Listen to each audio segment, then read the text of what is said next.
আর যখন কোন জালেম পাপিষ্ঠর রূহ নিয়ে যাওয়া হয়, আসমানের দরজার ফেরেশতারা জিজ্ঞাসা করে কার রূহ? বলে অমুকের ছেলে অমুক। বলে না, ওর জন্য দরজা খোলা হবে না। ওর ব্যাপারে নির্দেশ হয় ওর নামটা সিজ্জিনের মধ্যে অন্তর্ভুক্ত করে দাও। আর মুমিন ব্যক্তির জন্য তো এমন ফজিলত আল্লাহ তাআলা রাখছেন, মুমিন ব্যক্তির মৃত্যুর কারণে আকাশ কাঁদে, মুমিন ব্যক্তির মৃত্যুর কারণে জমিনও কান্না করে। কোরআনুল কারীমের মধ্যে আয়াত আসছে, আল্লাহ তাআলা বলেন ফামা বাকাত আলাইহিমুস সামাউ ওয়াল আরদ।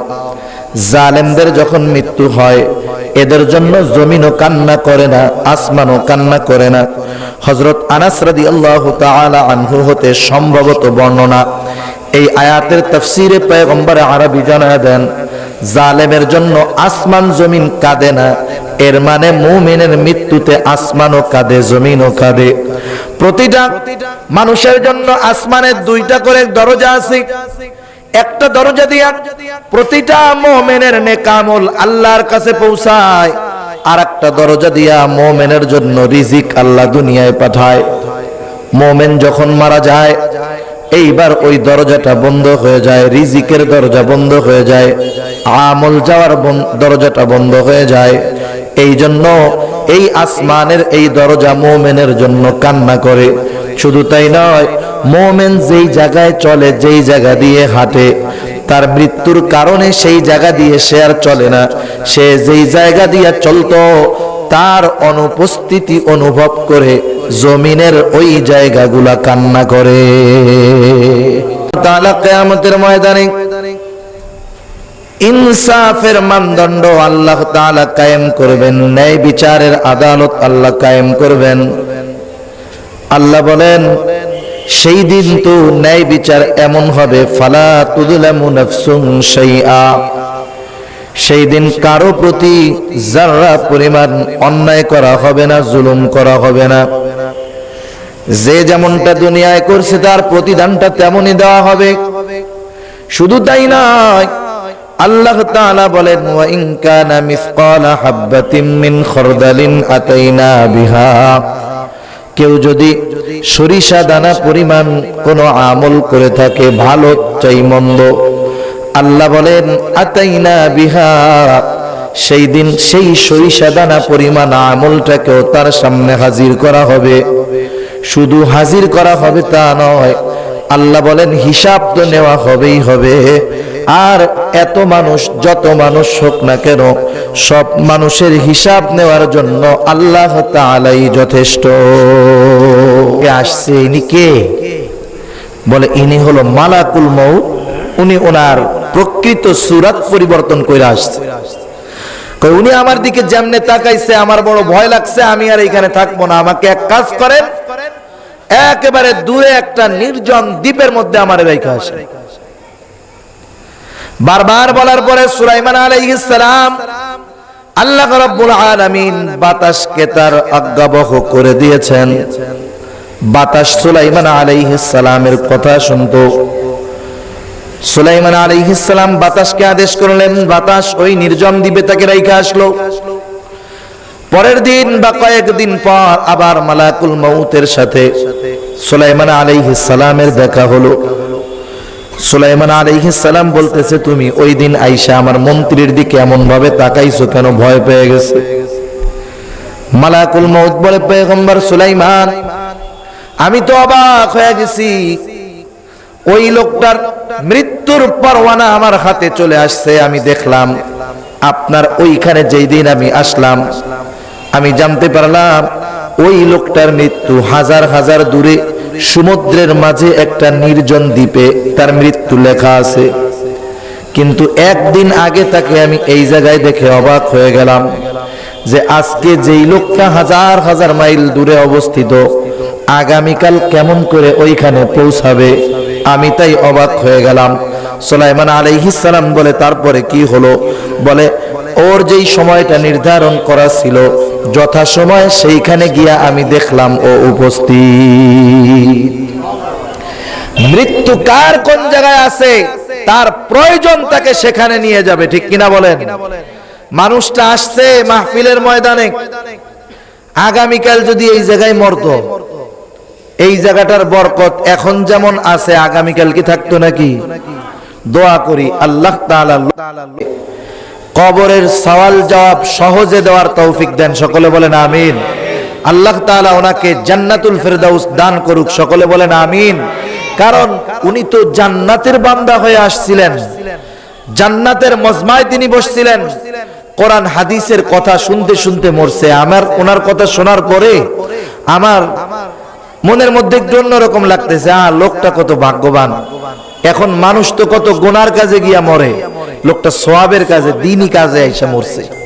আল্লাহ আমাদেরকেও দ্বীনের পথে মৃত্যু দান করুক, সকলে বলেন আমিন।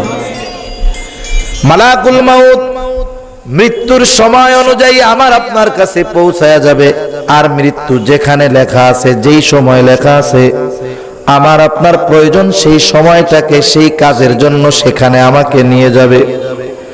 আল্লাহ রব্বুল আলামিনের কাছে এই জন্য দোয়া করার প্রয়োজন, মৃত্যুটা জানি আসানের মৃত্যু হয়, আর সবচাইতে উত্তম মৃত্যু হলো শাহাদাতের মৃত্যু, আল্লাহর রাস্তায় মৃত্যু। এই দোয়াটা প্রতিটা মানুষের করা প্রয়োজন। তা যাই হোক, আল্লাহ বলতেছেন যে প্রতিটা মানুষের মৃত্যুর সুধা পান করতে হবে।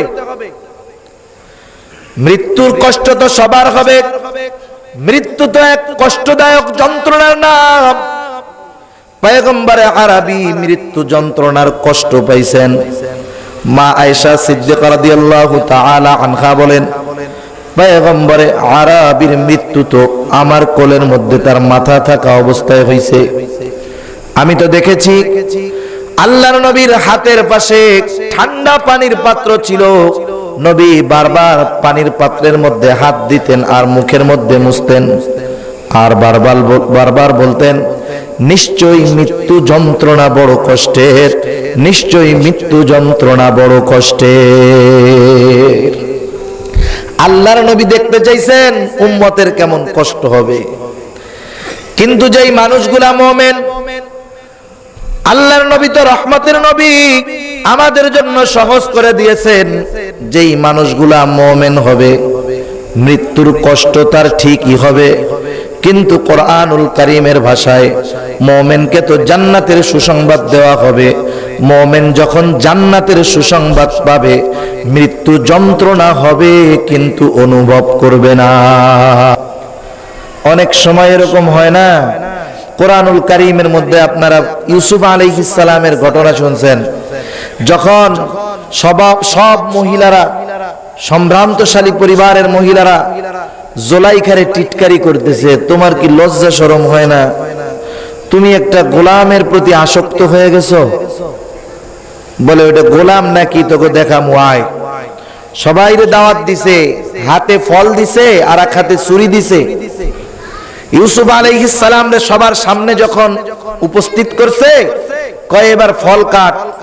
ইউসুফ আলাইহিস সালামের চেহারার দিকে তাকাইয়া ফল কাটবে কি হাত কাইটা ফেলছে, টের পায় নাই। সুবহানাল্লাহ।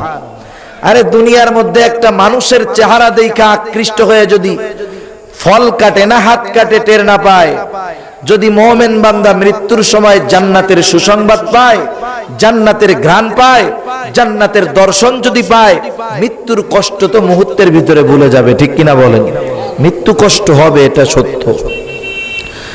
মুমিন বান্দার যখন মৃত্যুর সময় হবে, মিশকাত শরীফের বর্ণনা, পয়গম্বর আরবি বলেন, একদল ফেরেশতা সুন্দরভাবে ঘ্রাণওয়ালা কাপড়ে সুসজ্জিত হয়ে নরম কাপড় নিয়া ওই ইমানদার বান্দার শিয়রের কাছে চলে আসবে। আয়েশা বলবে, হেই মুমিন বান্দার আত্মা, তুমি আল্লাহর রহমতের দিকে ধাবিত হও, বের হয়ে আসো। মুমিন বান্দার রূহটা কোন সময় নিঃশ্বাসের সাথে, কোন সময় ঘামের সাথে বের হয়ে যাবে, টেরও পাবে না। জান্নাতের সুসংবাদ পাবে, টের পাবে না। আর যেই ব্যক্তি পরদিন ওর কাছে মালাকুল মউত মৃত্যুর পরোয়ানা নিয়ে আসবে, একদল ফেরেশতা ওর কাছে আসবে গন্ধযুক্ত কাপড় নিয়ে, খসখসা কাপড় নিয়ে। ওর কাছে আইসা বলবে, পাপিষ্ঠ আত্মা বের হ, আল্লাহর গজবের দিকে অগ্রসর হ। এইবার ওই লোকটার ভিতরে, দেহের ভিতরে রূহ দৌড়াদৌড়ি শুরু করবে। এইরকম অনেক মানুষের ঘটনা জানা আছে, দেখা আছে। সারাটা জীবন বদ্দিনী করছে, সারাটা জীবন আল্লাহর নাফরমানি করছে, মরার সময় চেহারার অবস্থা খারাপ, এমন বিকট চিৎকার দিছে নিজের সন্তানটা পর্যন্ত ভয়ে দূরে চলে গেছে, দাপাদাপি করতেছে, চিৎকার করে এর সাথে রূহ কোন সময় বের হয়ে গেছে। কি কষ্ট! মুমিন বান্দার রূহটাকে ওই সুঘ্রাণওয়ালা কাপড়ে পেঁচায়া উপরের দিকে নিয়ে যাওয়া হয়। প্রতিটা আসমানের দরজা আছে, এই দরজার কাছে যখন যাওয়া হয় বলে কার রূহ? বলে অমুকের ছেলে অমুক। বলে লোকটা ভালো, দরজা খুলে দেয়। এইরকম করে একেবারে 7 আসমান পর্যন্ত নিয়ে যাওয়া হয়। আল্লাহর পক্ষ থেকে ঘোষণা দেওয়া হয়, যাও এর নামটা ইল্লিনের মধ্যে অন্তর্ভুক্ত করে দাও। আর যখন কোন জালেম পাপিষ্ঠর রূহ নিয়ে যাওয়া হয়, আসমানের দরজার ফেরেশতারা জিজ্ঞাসা করে কার রূহ? বলে অমুকের ছেলে অমুক। বলে না, ওর জন্য দরজা খোলা হবে না। ওর ব্যাপারে নির্দেশ হয়, ওর নামটা সিজ্জিনের মধ্যে অন্তর্ভুক্ত করে দাও। আর মুমিন ব্যক্তির জন্য তো এমন ফজিলত আল্লাহ তাআলা রাখছেন, মুমিন ব্যক্তির মৃত্যুর কারণে আকাশ কাঁদে, মুমিন ব্যক্তির মৃত্যুর কারণে জমিনও কান্না করে। কুরআনুল কারীমের মধ্যে আয়াত আসছে, আল্লাহ তাআলা বলেন, ফামা বাকাত আলাইহিমুস সামাউ ওয়াল আরদ। জালেমদের যখন মৃত্যু হয়, এদের জন্য জমিনও কান্না করে না, আসমানও কান্না করে না। হযরত আনাস রাদিয়াল্লাহু তাআলা আনহু হতে সম্ভবত বর্ণনা, এই আয়াতের তাফসীরে পয়গম্বর আরবী জানায় দেন, জালেমের জন্য আসমান জমিন কাঁদে না, এর মানে মুমিনের মৃত্যুতে আসমানও কাঁদে, জমিনও কাঁদে। প্রতিটা মানুষের জন্য আসমানের 2টা করে দরজা আছে। একটা দরজা দিয়া প্রতিটা মুমিনের নেক আমল আল্লাহর কাছে পৌঁছায়, আর একটা দরজা দিয়া মুমিনের জন্য রিজিক আল্লাহ দুনিয়ায় পাঠায়। মুমিন যখন মারা যায়, এইবার ওই দরজাটা বন্ধ হয়ে যায়, রিজিকের দরজা বন্ধ হয়ে যায়, আমল যাওয়ার দরজাটা বন্ধ হয়ে যায়। এই জন্য এই আসমানের এই দরজা মুমিনের জন্য কান্না করে। শুধু তাই নয়, মুমিন যেই জায়গায় চলে, যেই জায়গা দিয়ে হাঁটে, তার মৃত্যুর কারণে সেই জায়গা দিয়ে সে আর চলে না। সে যেই জায়গা দিয়ে চলতো, তার অনুপস্থিতি অনুভব করে জমিনের ওই জায়গাগুলা কান্না করে। আর জালেম মরলে কান্দে না, খুশি হয়। যখন এইভাবে রূহটা এবার কবরের ভিতরে লাশ রাখা হয়, রূহ ফেরত দেওয়া হয়, প্রতিটা মানুষের দাফন কার্য কমপ্লিট করার 40 কদম যাইতে যতটুকু সময় লাগে, এতটুকু সময় পর কবরের মধ্যে মুনকার নাকির উপস্থিত হয়ে যায়। আয়েশা প্রশ্ন করে, মার রব্বুক ওয়া মা দীনুক। এক বর্ণনায় আসছে ওমান নাবিয়ুক, আর এক বর্ণনায় আসছে আল্লাহর নবীকে দেখায় জিজ্ঞাসা করে, মা হাযার রাজুল আল্লাযী বুইসা ফীকুম। প্রথম প্রশ্ন, মার রব্বুক, তোমার রব কে? বলে তোমার রব কে? ও তো সারাটা জীবন রবের গোলামি করে নাই, ও গোলামি করছে টাকার গোলামি, ঠিক কিনা বলেন? ও গোলামি করছে নেতার গোলামি, ও গোলামি করছে সন্ত্রাসের গোলামি। ওর রব তো আল্লাহ না, ও তো বলতে পারবে না, ও বলবে লা আদ্রি, আমি কিছুই জানি না। 2 নাম্বার প্রশ্ন করবে, আমা দীনুক, তোমার দিন কি, তথা তুমি কোন মতাদর্শের উপরে জীবনকে পরিচালিত করছো। যদি কেউ কোরআন সুন্নাহর আলোকে জীবনকে পরিচালিত না করে থাকে, সে তো কোরআনের বিপরীত জীবন চালাইলো, সে শরীয়তের বিপরীতে জীবন চালাইলো, সে বলতে পারবে না তার দিন কি। সে বলবে লা আদ্রি, আমি কিছুই জানি না। 3 নাম্বার প্রশ্ন তাকে করবে, আমান নাবিয়ুক, অথবা বলবে মা হাযার রাজুলুল্লাযী বুইসা ফীকুম। আল্লাহর নবীকে দেখায় বলবে, এই লোকটাকে যাকে তোমাদের কাছে পাঠানো হয়েছে। ওই লোকটা বলতে পারবে না, বলবে লা আদ্রি, আমি কিছুই জানি না। প্রশ্নের জবাব যখন দিতে পারবে না, ঘোষণাকারী ঘোষণা করবে, আল্লাহর তরফ থেকে ঘোষণা হবে, কাযাবা আবদি কাযাবা আবদি ফাফরিশু মিনান নার ওয়ালবিসু মিনান নার ওয়াফতাহু লাহু বাবান ইলান নার। বলবে আমার এই বান্দা মিথ্যা বলেছে, মিথ্যা বলেছে। জাহান্নাম থেকে আগুন আইনা আগুনের বিছানা তার কবরের মধ্যে বিছায় দাও, জাহান্নাম থেকে আগুনের পোশাক এনে পরায় দাও, তার কবরের সাথে জাহান্নামের সাথে দরজা খুলে দাও। আর এক হাদিসের মধ্যে আসছে, নবী আমার বলেন, দুই পাঁজরের হাড়কে মাটি দ্বারা এমন ভাবে চাপ দেওয়া হবে, এক পাঁজরের হাড়টা অপর পাঁজরের মধ্যে ঢুকে যাবে। শুধু তাই নয়, এই লোকটার কবরকে সংকীর্ণ করে দেওয়াই হবে। এই ব্যক্তির কবরটা হয়ে যাবে বিচ্ছুর ঘর, সাপের ঘর, বিভিন্ন রকমের শাস্তি তার জন্য হতে থাকবে। আল্লাহর নবী বলেন, কবরের মধ্যে আযাবের ফেরেশতা থাকবে। একজন ফেরেশতা থাকবে, সে বধির, কানে শুনে না, চোখে দেখে না। বড় হাতুড়ি তারে দেওয়া হয়েছে, হাতুড়িটা এত বড়, ওই হাতুড়ি দিয়ে যদি দুনিয়ার বড় বড় পাথরের পাহাড়ের উপরে আঘাত করা হতো, মুহূর্তের ভিতরে পাথরের পাহাড়টা ধুলায় কণা পরিণত হয়ে যাইত। এত বড় হাতুড়ি দিবে, বিশ্বাস হয়? কথা নাই কে? বিশ্বাস হয় না? কথা বুঝেন না? কথা বোঝা যায় না? খিদে লেগে গেছে? আমি তো দুপুরবেলা খাই নাই, আপনারা খাইছেন তো? আর মাইক এইখানে একটা দিতে হয়, এইখানে আর একটা দিতে হয়। 2 বছর আগে এই মাহফিলে বলে গেছি, নিছিল কিনা জানি না, এইখানে দিতে হবে একটা মাইক, ওইখানে আর একটা দিতে হবে। বাহিরে আওয়াজ ভালো হচ্ছে, ভিতরের আওয়াজ আমার কানে আসতেছে না, কথা বলতে কষ্ট হচ্ছে। আর মেশিন, ভালো মেশিন, আধুনিক মেশিন কিনতে হবে, ওইসব চলবে না। মাইকালারে ওয়াজ করলাম, কারণ মাইকালা সারা জীবন কবরের ওয়াজ, নামাজের ওয়াজ শুনে। যদি ওয়াজ শুনলেই হেদায়েত হইতো, তাহলে মাইকালা কতজনের ওয়াজ শুনে? আপনি শুনেন আর না শুনেন, এই জায়গায় এই মাইকালাগো মিনিমাম 10 জন হুজুরের ওয়াজ শোনাই লাগছে 2 দিনে। তাহলে ওয়াজ ওনরা বেশি শুনে, হেদায়েত ওনাকে বেশি হওয়ার কথা ছিল। যেহেতু ওই ওয়াজে কাম হইতেছে না, মাইকের ওয়াজ করলাম যে এই জায়গায় সেট করতে হবে, ওই জায়গায় সেট করতে হবে, এই মেশিন লাগবো, নাহলে বক্তার 12টা বাজবো। তাহলে কবরের মধ্যে আযাবের ফেরেশতা থাকবে, বিশ্বাস হয় তো? কবরটা তার জাহান্নামের গর্ত হয়ে যাবে। আর যদি মুমিন বান্দা হয়, প্রশ্ন করার সাথে সাথে জবাব দিয়ে দিবে। ঘোষণাকারী ঘোষণা দিবে, আল্লাহর পক্ষ থেকে ঘোষণা আসবে, সাদাকা আবদি সাদাকা আবদি ফাফরিশু মিনাল জান্নাহ ওয়ালবিসু মিনাল জান্নাহ ওয়াফতাহু লাহু বাবান ইলাল জান্নাহ। আমার এই বান্দাকে জান্নাত থেকে আইনা জান্নাতের বিছানা বিছায় দাও, জান্নাতের পোশাক এনে তাকে পরায় দাও, কবরের সাথে জান্নাতের সাথে তার দরজাটা খুলে দাও। আর এক হাদিসের মধ্যে আসছে, নবী আমার বলেন, তার কবরটা এতটা বিস্তৃত করে দেওয়া হবে, তার দৃষ্টি সীমা যত দূরে যায়, তার কবরটা তত দূর পর্যন্ত বিস্তৃত করে দেওয়া হবে। আর এক হাদিসের মধ্যে আসছে, প্রশ্নের জবাব দেওয়ার পর ফেরেশতারা বলবে, নুম কানাউমিল আরুস, তুমি ঘুমাইতে থাকো নতুন দুলা যেরকম ঘুমায়।